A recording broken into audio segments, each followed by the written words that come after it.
l'info écho avec Capital. On commence avec l'info pratique du jour, avec le début de la campagne de vaccination contre le Covid-19 qui a débuté lundi 2 octobre. Face au retour de l'épidémie, les autorités sanitaires n'ont eu d'autre choix que d'avancer cette date initialement prévue le 17 octobre. Mais qui sont les personnes concernées? Quel est le délai requis après la précédente vaccination ou infection? Quel vaccin sera injecté au public visé? Devront-ils mettre la main à la poche? Toutes les réponses dans notre mode d'emploi sur capital.fr.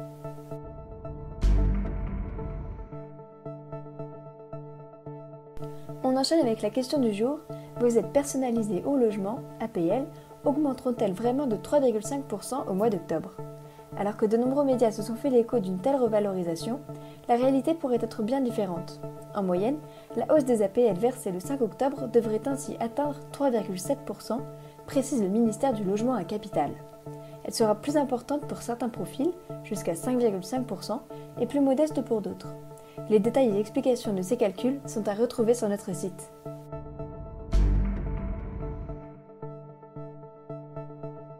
On poursuit avec le chiffre du jour, 5%. C'est le taux d'intérêt que apportent actuellement les livrets bancaires les mieux rémunérés du marché. Les super livrets, qui avaient perdu de leur superbe ces dernières années, ont en effet récemment retrouvé des couleurs grâce à des promotions régulières.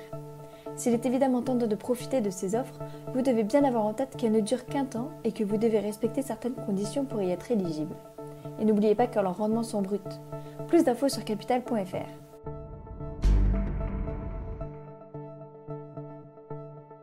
Et pour terminer, le coup de gueule du jour est poussé par l'association des directeurs au service des personnes âgées qui dénonce les mauvaises pratiques de certains départements dans la prise en charge de ces publics.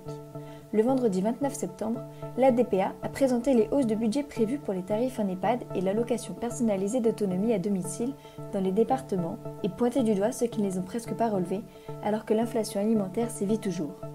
Retrouvez ici la liste de ces départements où il ne fait pas bon vieillir. C'était l'info écho avec Capital.